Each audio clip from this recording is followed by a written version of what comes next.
They broke into my house and threw out my guest at 11 p.m., so I stood back and watched the FBI arrest them at sunrise.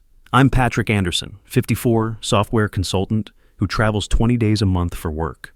I own a 3-bedroom ranch in Cypress Gardens, Florida, and when I'm gone, I rent one room on Airbnb to cover my mortgage. Fully legal, I checked county ordinances twice. The HOA hated it, sent me 15 violation notices in 8 months, but none stuck because I wasn't breaking any laws. Last November, I was in Seattle when I got a midnight call from a woman named Jennifer Brooks, extremely calm but firm, telling me 4 HOA board members just used a locksmith to break into my house, demanded she leave immediately, and when she refused, they physically escorted her out and changed my locks. She was standing in a hotel lobby at 11:30 p.m. with her suitcase. I told her I was calling the police right now, and she said that wouldn't be necessary because she'd already contacted her field office.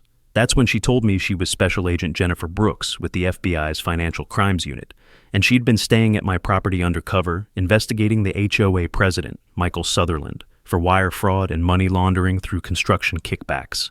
I'd filed an anonymous tip 6 months earlier after noticing inflated invoices, but I had no idea they'd sent someone. She thanked me, said the Bureau would be in touch, and told me not to return home for 48 hours because things were about to move fast.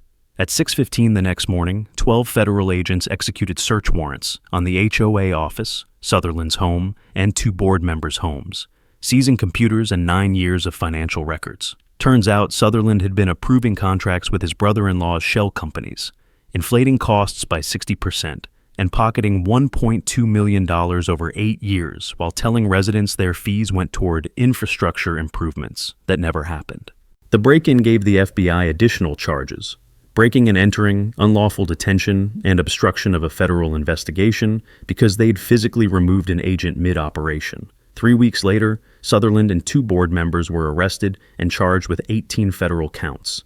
The FBI paid me $50,000 as a whistleblower reward, and the new HOA board voted 8-1 to settle with me for $30,000 in damages, publicly apologize at a community meeting, and permanently repeal the Airbnb restrictions. Sutherland's trial is set for April, and the prosecutor told me my testimony about the tip and the break-in is central to the obstruction charges.